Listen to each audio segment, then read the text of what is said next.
Singkat cerita, Abah Ijuk memulai ritual untuk membuka aura dan memasangkan susuk di daerah wajah dan di badan Indah. Ini semakin histeris, semakin ketakutan, minta tolong, berteriak.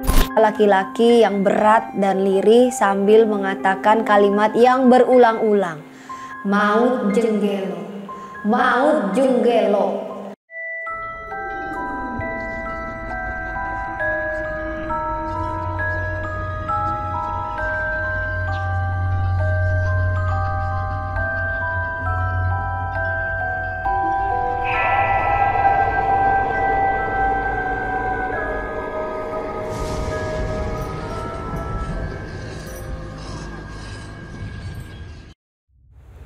Assalamualaikum warahmatullahi wabarakatuh.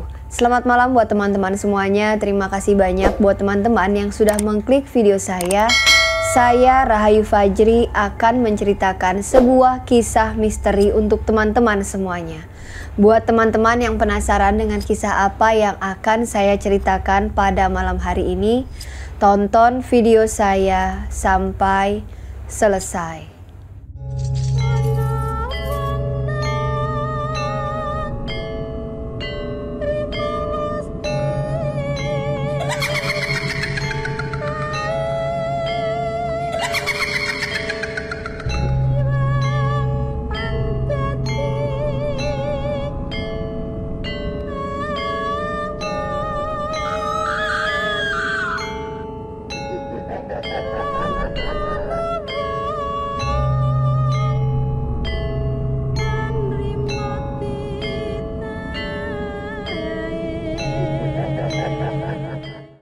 Pada malam hari ini saya kembali akan menceritakan sebuah kisah yang saya dapat dari salah satu teman subscriber saya. Kita sebut saja namanya Mas Rizky. Jadi sebenarnya cerita ini sudah lama sekali dikirimkan oleh Mas Rizky.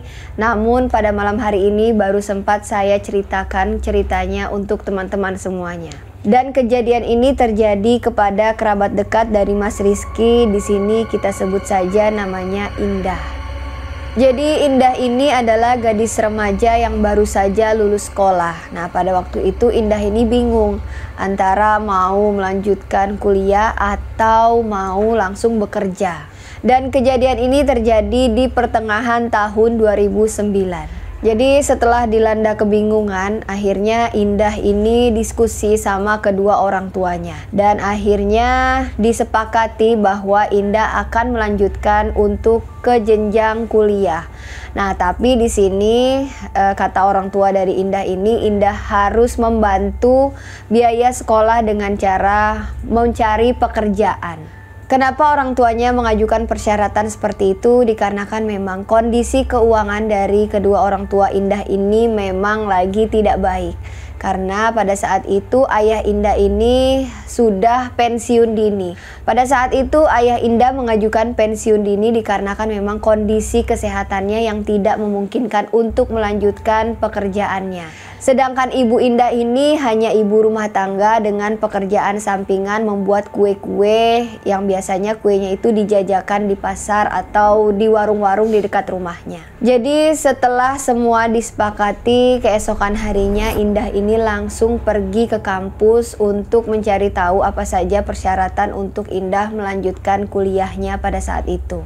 Nah, setelah selang beberapa hari setelah Indah ini mendaftarkan dirinya di kampus yang ia inginkan, akhirnya Indah mendapatkan kabar baik bahwa dia diterima di kampus tersebut. Indah ini memang anak yang pintar. Pada saat Indah sekolah dari sekolah dasar, SMP sampai SMA merupakan salah satu siswa yang berprestasi.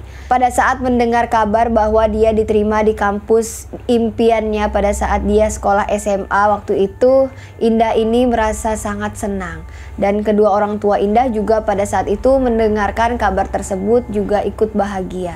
Nah, singkat cerita akhirnya Indah masuk ke kampus impiannya tersebut. Jadi pada hari itu Indah ini melaksanakan kegiatan yang sudah ditetapkan oleh kampus tersebut. Nah, pada hari itu Indah ini menjalankan aktivitasnya tanpa hambatan apapun. Hari-hari berlalu. Indah yang sudah 1 semester berkuliah di sana mulai mendapati kendala di bidang ekonomi keluarganya. Jadi Indah ini dan keluarganya sudah merasa kesulitan untuk membiayai kuliah Indah. Dan akhirnya Indah ini mulai mencari pekerjaan. Namun di sini Indah merasa kesulitan karena memang statusnya pada saat itu masih mahasiswa. Jadi nggak mudah memang mencari pekerjaan dengan statusnya yang masih mahasiswa pada saat itu. Nah, sampai pada suatu saat, jadi Indah ini ditawarkan pekerjaan oleh salah satu sahabat dekatnya. Di sini kita sebut saja namanya Lia. Jadi Lia dan Indah ini memang bersahabat, mereka sangat dekat. Hampir setiap hari memang Indah dan Lia ini selalu bersama-sama. Jadi pada saat itu Lia ini menawarkan pekerjaan kepada Lia di bidang entertainment. Lia menawarkan pekerjaan di bidang entertainment dikarenakan memang Lia ini melihat sahabatnya itu Indah berparas wajah yang cantik. Jadi memang Indah ini menarik, memiliki paras yang cantik, tubuh yang tinggi semampai. Pokoknya semua lelaki yang melihat Indah ini pasti tertarik. Namun pada saat itu memang Indah ini anak yang lugu, terus dia juga tidak terlalu maulah untuk bergaul dengan lawan jenisnya. Jadi Indah ini selalu menutup dirinya dari laki-laki manapun. Nah, karena penasaran, Indah nanya sama sahabatnya ini, Lia, emang kerjaan apa sih yang kamu tawarin sama aku? Udah, pokoknya kamu nanti datang aja ke alamat yang aku kasih ini. Dijamin kamu pasti enjoy lah ngejalaninnya. Mendengar perkataan Lia, Indah pada saat itu semakin tertarik dan penasaran dengan pekerjaan itu. Terus di dalam hati Indah ini bilang, apa mungkin aku bakalan jadi artis atau bintang iklan ya?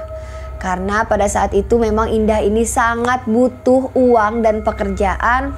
Mengingat Indah juga sudah membuat perjanjian ya dengan kedua orang tuanya bahwa Indah akan mandiri dan membantulah kedua orang tuanya ini untuk membiayai kuliahnya pada saat itu. Dan keesokan harinya Indah langsung menuju ke alamat yang mana pada saat itu Lia berikan kepada Indah. Nah, jadi memang di situ Indah ini menuju ke salah satu ruko pertokoan seperti itu, terdiri dari 2 lantai. Jadi Indah menujulah ke ruko tersebut. Pada saat itu Lia ini mengetahui bahwa pekerjaan tersebut dari teman pacarnya Lia. Dan kebetulan di sana ada teman dari pacarnya Lia yang bekerja di sana. Dan pada saat itu teman pacarnya Lia ini ngasih tahu ke Lia bahwa membutuhkan karakter yang mirip sama Indah. Jadi intinya Indah itu ke sana untuk diuji atau dites kemampuan beraktingnya dan dilihat juga fisiknya itu bahwa tidak boleh ada luka gitu ya, atau bekas luka lah di wajah dan di sekitar tubuhnya. Setelah Indah mengetahui tempat apa ini sebenarnya, Indah merasa optimis dan yakin bahwa Indah ini bisa lolos gitu ya. Nah, namun setelah Indah melewati beberapa proses, Indah ini malah merasa jadi nggak yakin. Karena pada saat itu Indah melihat bukan hanya dirinya yang berada di situ, jadi banyak saingan lah. Dan saingan-saingan Indah ini memiliki postur tubuh yang ideal gitu ya, putih, tinggi, dan wajahnya pun juga sangat cantik-cantik. Jadi di sini Indah ini merasa, aduh kayaknya gue nggak lolos nih. Nah, pada saat Indah ini mengetahui honor dari pekerjaannya tersebut, Indah malah semakin semangat. Jadi dia yang tadinya sempat putus asa gitu ya, Indah ini malah semakin merasa, wah gue harus bisa dapetin nih pekerjaan ini. Bagaimanapun caranya gue harus lolos. Kita bisa sebut di sini casting lah ya, seperti itu. Bagaimana caranya gue harus lolos supaya gue bisa mendapatkan honor yang lumayan besar memang pada saat itu. Nah, 2 hari kemudian Indah ini dihubungi oleh rumah produksi tempat Indah casting yang kemarin. Jadi pada saat itu rumah produksi tersebut mengatakan bahwa Indah ini lolos dengan bersyarat. Maksudnya di sini lolos bersyarat adalah Indah ini harus merubah sedikit penampilannya sesuai yang rumah produksi ini inginkan. Dan ada kata-kata yang membuat Indah juga tersinggung pada saat itu. Jadi rumah produksi itu mengatakan Indah ini diloloskan dari casting kemarin karena merasa kasihan melihat Indah, karena memang pada saat itu yang ikut casting di sana umurnya juga di atas Indah, dan pada saat itu cuman Indah sendiri yang usianya itu lebih muda. Jadi di sana Indah mendengarkan kalimat dari rumah produksi tersebut, Indah merasa sedikit tersinggung dan merasa sedih. Perasaan Indah pada saat itu campur aduk. Indah marah, kecewa, kesal, namun ada hal yang membuat Indah ini kuat. Karena masa depan Indah ini ada di tangannya sendiri. Orang tua Indah ini hanya memiliki Indah. Karena Indah adalah anak sematawayang yang dipunyai ibu dan ayah Indah. Jadi Indah ini merasa bisa untuk merubah penampilannya untuk mendapatkan pekerjaan tersebut. Jadi setelah itu Indah ini sudah mulai merubah dirinya. Indah sudah mulai berdandan, juga sudah mulai merubahlah penampilannya.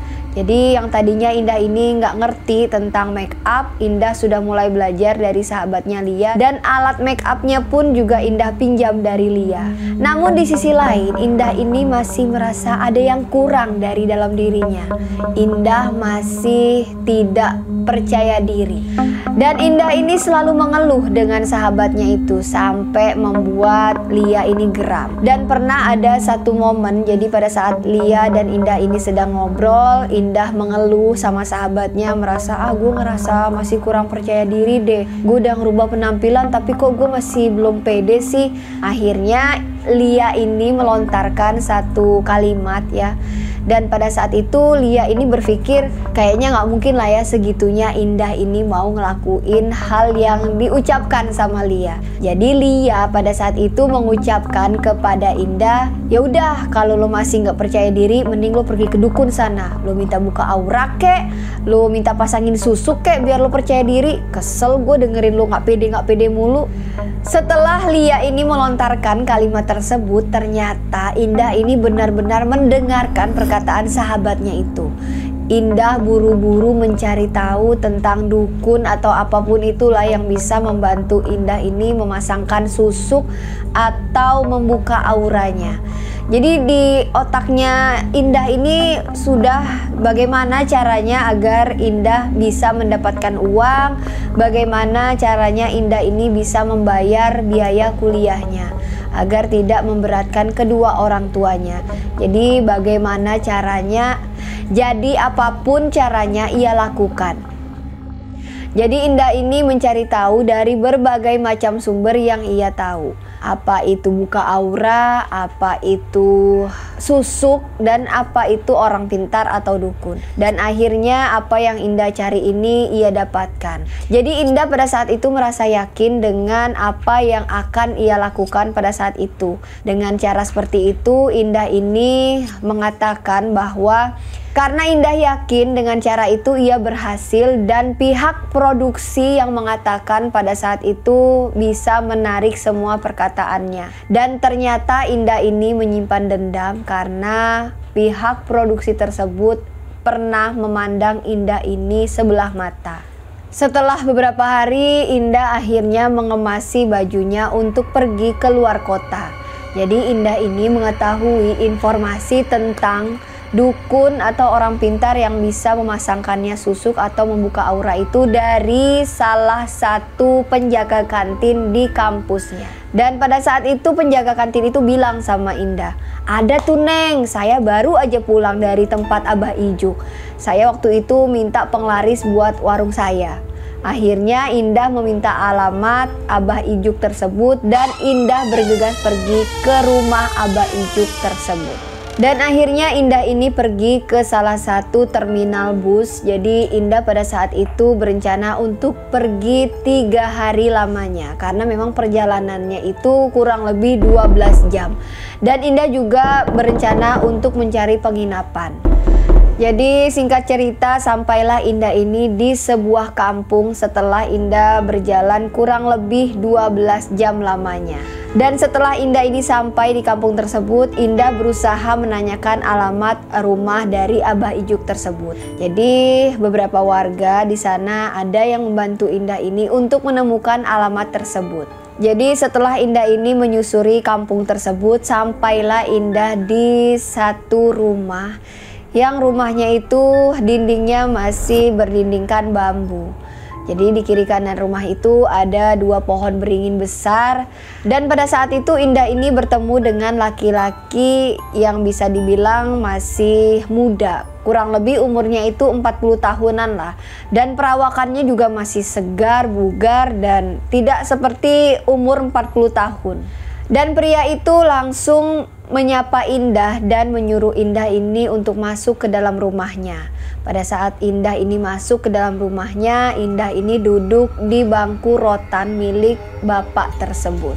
Indah akhirnya mengutarakan niatnya bertemu dengan Abah Ijuk. Pada awalnya Indah ini nggak terfikirkan bahwa Abah Ijuk itu adalah orang yang ia cari. Karena dari penampilannya bertolak belakang dengan apa yang ia pikirkan dengan dukun. Pada saat itu Abah Ijuk ini memang menggunakan pakaian yang sangat rapi. Abah Ijuk menggunakan celana panjang hitam dan kaos berwarna hitam.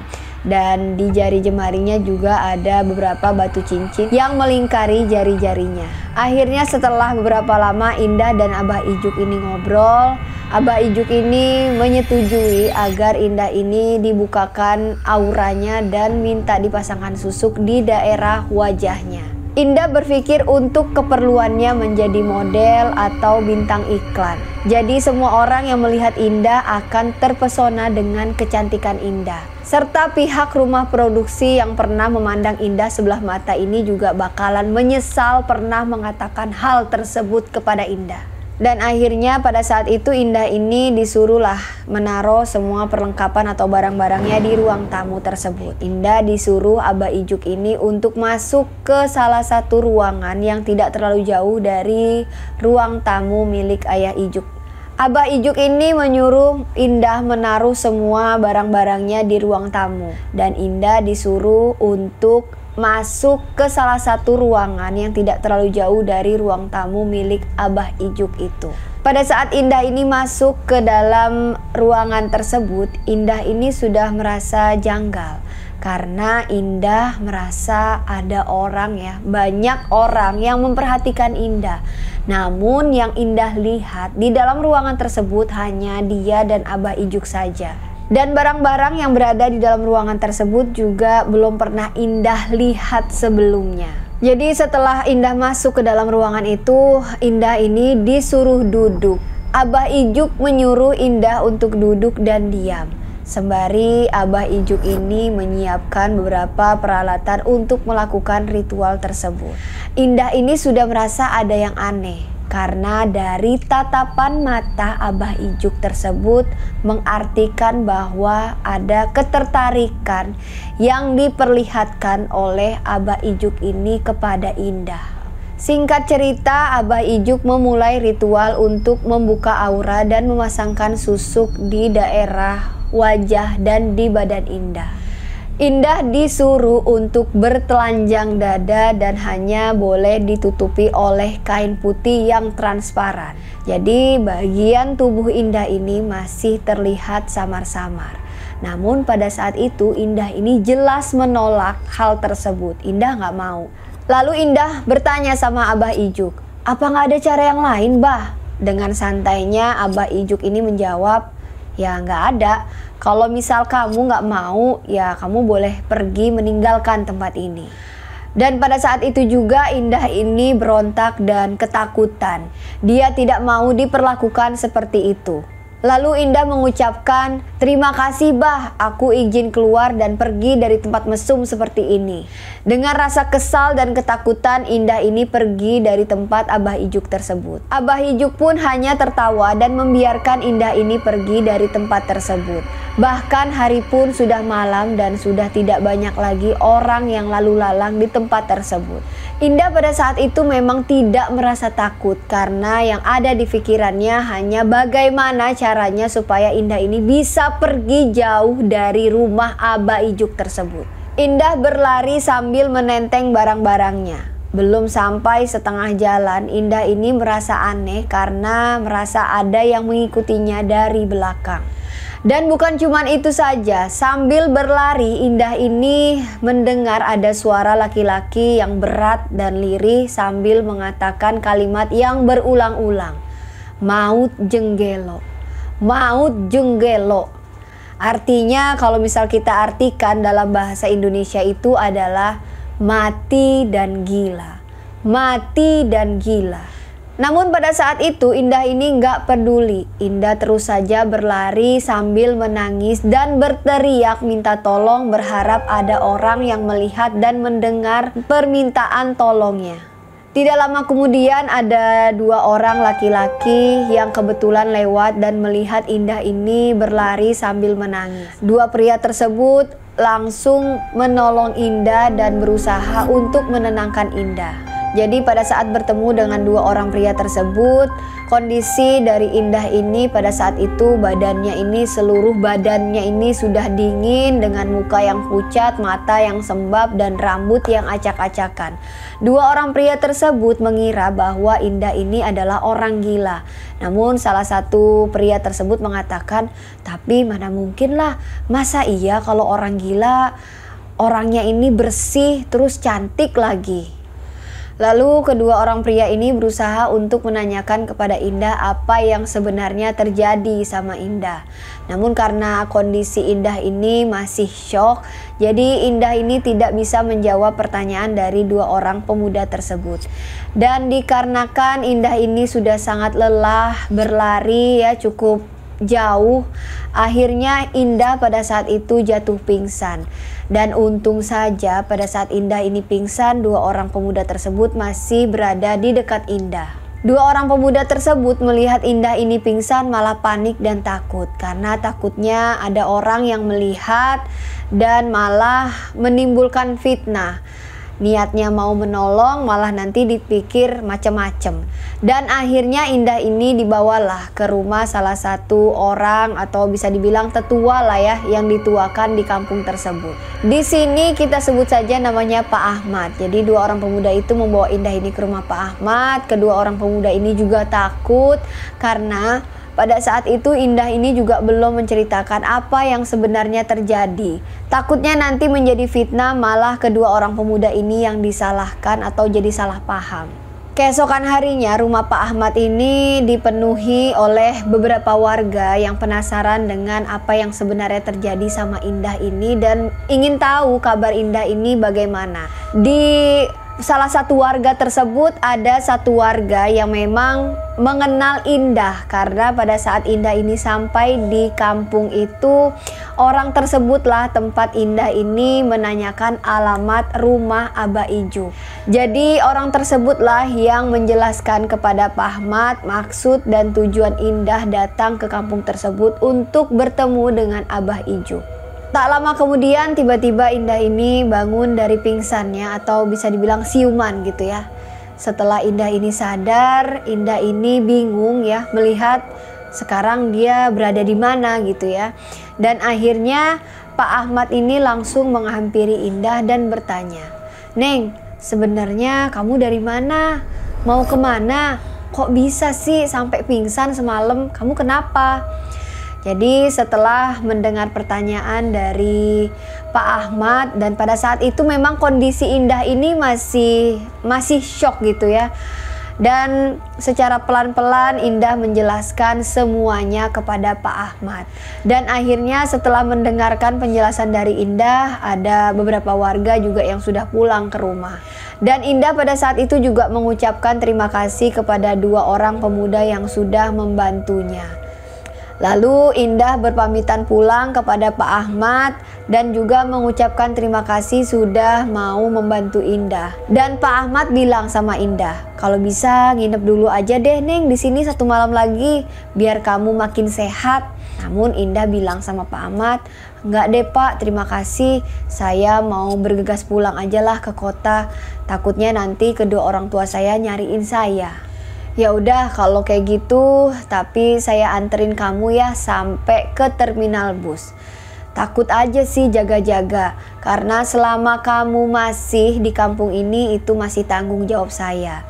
Indah yang mendengar itu enggan menolaknya, dan Indah hanya bisa mengucapkan terima kasih kepada Pak Ahmad dan warga kampung yang sudah baik dan mau menolongnya. Singkat cerita, setelah menempuh perjalanan kurang lebih 12 jam, Indah sampailah di rumahnya. Karena kondisi Indah ini memang belum terlalu fit, Indah memutuskan untuk istirahat dan tidur selama di rumah. Jadi pada saat sampai di rumah, Indah ini juga belum ketemu dengan ayah dan ibunya. Jadi Indah memutuskan untuk langsung masuk ke dalam kamarnya. Nah, pada saat Indah ini hendak membersihkan badannya, tiba-tiba semua lampu di rumah Indah ini padam. Nyaris tidak ada penerangan sama sekali. Indah pada saat itu langsung panik dan berteriak memanggil ayah dan ibunya minta tolong. Namun sama sekali tidak ada jawaban. Lagi-lagi Indah ini diteror atau mendengar suara laki-laki misterius itu. Namun pada malam hari itu Indah melihat ada mata merah ya, samar-samar Indah melihat, dan mata merah tersebut selalu menatap ke arah Indah. Melihat hal tersebut, Indah ini semakin histeris, semakin ketakutan, minta tolong, berteriak. Nah, gak lama kemudian ibu dan ayahnya Indah ini barulah mendengar teriakan dari Indah. Jadi ibunya ini panik, ayahnya juga panik gitu ya, langsung menuju ke kamar Indah dengan membawa lilin. Nah, jadi setelah masuk ke kamar Indah, tiba-tiba kedua orang tuanya ini melihat kondisi Indah ini sudah terjatuh di kamar mandi dengan kondisi seluruh badannya itu sangat dingin. Mata yang terbuka dan seluruh matanya itu berwarna putih. Dengan nafas yang terengah-engah, melihat kondisi anak semata wayangnya yang seperti itu, kedua orang tuanya ini panik, nangis, dan berusaha untuk mencoba memberi pertolongan pertama dengan cara apapun sambil bergelimang air mata. Nah, jadi setelah kondisi tersebut, tidak lama kemudian lampu di rumah Indah pun nyala. Lalu Indah ini langsung dibawa ke puskesmas terdekat untuk mendapatkan pertolongan pertama. Keesokan harinya Indah ini masih terbaring lemah di ruang perawatan. Nah, Indah tiba-tiba terbangun dari pingsannya, dan yang Indah lihat pada saat itu hanya ada ayahnya saja. Indah ini langsung memeluk ayahnya sambil menangis histeris, dan kalimat yang keluar dari mulut Indah ini cuma takut. Indah mengatakan kalimat, "Yah, aku takut, takut." Dan ayahnya Indah ini berusaha untuk menenangkan anaknya. Jadi setelah beberapa hari Indah ini dirawat ya di rumah sakit. Singkat cerita, setelah dinyatakan kondisi tubuh Indah ini sudah mulai fit, Indah diperbolehkan pulang oleh puskesmas tempat Indah ini dirawat. Lalu setelah Indah ini pulang ke rumah, kondisi mental Indah ini masih belum pulih betul. Tiap kali Indah mengingat ada suara-suara misterius tersebut dan mengingat kejadian yang pernah ia alami, kondisi kesehatan Indah bisa saja langsung drop.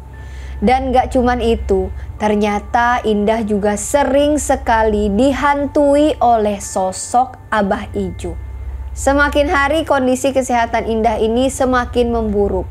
Hal tersebut membuat Indah tidak bisa melakukan aktivitas apapun. Dan kedua orang tua Indah juga memiliki firasat yang gak enak sama anaknya, karena setelah pulang dari rumah Abah Ijuk, kondisi kesehatan Indah ini semakin hari semakin menurun.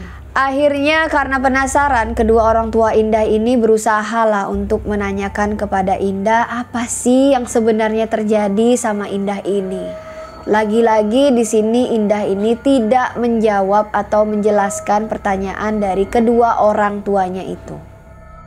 Setiap saat, setiap menit Indah ini selalu terbayang-bayang sosok dari Abah Ijuk. Jadi setiap Indah ini terbayang dari sosok Abah Ijuk tadi, suara-suara misterius tersebut hadir kembali menghantui Indah.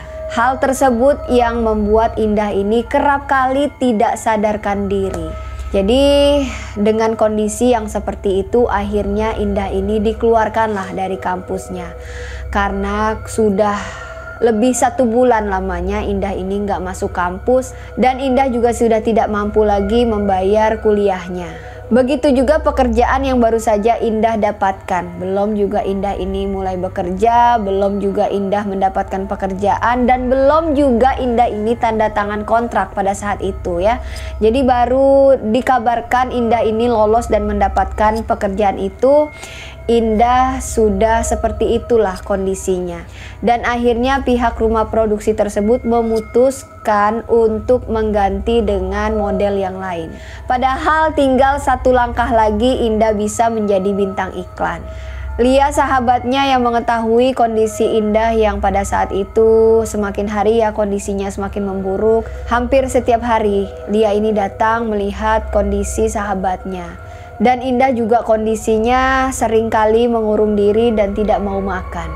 Ada suatu kejadian yang sangat membekas di pikiran dan di hati kedua orang tua Indah. Jadi pada suatu malam tiba-tiba saja kedua orang tua Indah ini mendengar teriakan dari kamar Indah. Dan dari teriakan Indah itu seperti terdengar Indah ini seperti ada yang mencekeknya. Mendengar teriakan dari putrinya tersebut, kedua orang tuanya ini berhamburan lah berlari masuk ke dalam kamar Indah. Dan apa yang dilihat sama kedua orang tuanya itu, pada saat itu Indah ini mencekek lehernya sendiri, berteriak sambil mengatakan nama Ijuk. Nah, jadi melihat hal tersebut membuat hati kedua orang tua Indah ini hancur. Bukan cuma itu saja, Indah ini juga kerap kali berteriak, melengking, suaranya itu membuat semua tetangganya yang mendengar itu sering datang ke rumah dan menanyakan, Indah sedang kenapa Bu? Kok tiba-tiba sering kali sih mendengar teriakan dari Indah? Semua cara sudah dicoba sama kedua orang tua Indah ini, memanggil ustadz gitu ya, orang pintar atau apapun lah yang bisa membantu anaknya ini. Semua cara sudah dilakukan ya untuk menyadarkan Indah pada malam hari itu. Membacakan ayat-ayat suci Al-Quran, memanggil ustadz, berharap bisa menyadarkan anaknya karena orang tuanya lihat ini Indah ini seperti kerasukan pada malam hari itu. Setelah dicoba berbagai macam cara, tiba-tiba Indah ini tergeletak dan jatuh dan tidak sadarkan diri. Setelah keesokan harinya, orang tua Indah ini mencari tahu gitu ya, bertanya sama orang yang mengerti tentang ilmu-ilmu gaib atau ilmu hitam. Nah, kebetulan orang tersebut masih ada hubungan darah atau saudara dengan keluarganya Indah. Kita sebut saja di sini namanya Pak Haji Umar. Nah, Pak Haji Umar ini setelah melihat kondisi Indah gitu ya, datang ke rumah kedua orang tuanya.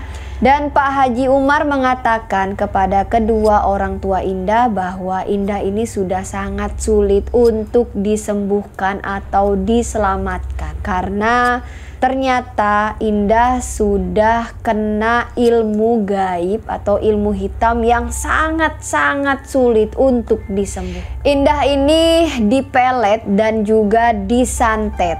Ilmu yang masuk ke badannya Indah ini bukan ilmu yang sembarangan dan memang sangat sulit lah untuk disembuhkan, kata Pak Haji Umar kepada kedua orang tua Indah. Nah, karena Pak Haji Umar ini bukan paranormal, dukun atau apapun itu gitu ya. Jadi dia ini memiliki kemampuan dikarenakan memang anugerah dari Allah. Bisa dibilang Pak Haji Umar ini memiliki indera keenam.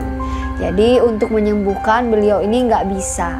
Lalu ibunya Indah ini bilang sama Pak Haji Umar atau bertanya gitu ya, tolonglah Pak, gimana caranya, atau mungkin Bapak bisa cara lain gitu untuk menyembuhkan anak saya. Dengan berat hati saya mengatakan bahwa nggak bisa Bu, saya nggak bisa menolong anak ibu. Jadi saya mohon maaf di sini, mungkin ibu bisa mencari orang lain yang ilmunya lebih tinggi dari saya. Jadi kita harus ikhlas Bu, karena memang di tubuh Indah ini bukan Indah, melainkan ada sosok jin jahat yang dikirimkan oleh salah seorang yang sakit hati sama Indah. Tunggu tambahin sendiri. Mendengar perkataan Pak Haji Umar tersebut, kedua orang tua Indah ini nggak bisa menahan air matanya. Lalu Pak Haji Umar ini juga bilang sama kedua orang tua Indah, ya coba kita ikhtiar Bu, setiap hari Indah ini dibacakan ayat Yasin atau surat-surat pendek di telinganya dan berusaha untuk mengikhlaskan Indah. Singkat cerita, setelah 1 minggu berlalu, Indah dinyatakan meninggal dunia. Kalau dari bahasa kedokteran, Indah ini bisa dibilang mengalami gangguan kejiwaan. Di sini kedua orang tua Indah ini sudah ikhlas melepas putri sematawayangnya, karena sebelum Indah meninggal menghembuskan nafas terakhirnya, Indah sempat mengucapkan kata-kata terakhir kepada kedua orang tuanya. Indah minta maaf atas apa yang sudah ia lakukan, dan Indah juga meminta maaf kepada kedua orang tuanya atas perilaku atau tindakan yang ia lakukan selama ini. Kurang lebih 6 bulan lamanya Indah ini merasakan kejinya ilmu pelet dan ilmu santet. Indah meninggal dunia pada awal tahun 2010, dan cerita ini diceritakan oleh sepupunya Indah yang bernama Mas Rizky yang mengirimkan ceritanya kepada saya. Mas Rizky juga menyampaikan pesan untuk teman-teman yang menyaksikan video ini. Semoga kisah ini dapat dijadikan pelajaran. Dan Mas Rizky juga mengatakan, cerita ini saya tuliskan dan saya kirimkan atas persetujuan dari orang tua Indah, khususnya ibunya Indah. Karena ayah Indah baru saja meninggal dunia di umur yang ke-60 tahun di tahun yang lalu. Jadi sekali lagi saya mengucapkan terima kasih banyak buat Mas Rizky dan ibunya Indah yang sudah mengizinkan untuk saya menceritakan kembali kisah ini untuk teman-teman semuanya. Dan teman-teman yang mendengarkan kisah ini dapat mengambil hikmah dan pelajaran dari kisah yang saya sampaikan barusan. Buat teman-teman yang mungkin baru saja bergabung di channel YouTube saya, jangan lupa diklik tombol subscribe, nyalakan juga loncengnya supaya teman-teman tidak ketinggalan apabila saya mengupload video terbaru. Jangan lupa di like, di komen, dan jangan lupa dibagikan ke media sosial teman-teman yang lainnya. Buat teman-teman yang memiliki pengalaman atau kisah misteri, boleh teman-teman DM ke Instagram saya. Insya Allah nanti saya akan ceritakan di channel YouTube saya. Atau mungkin teman-teman ingin bergabung dalam segmen silaturahmi, boleh teman-teman DM ke Instagram saya.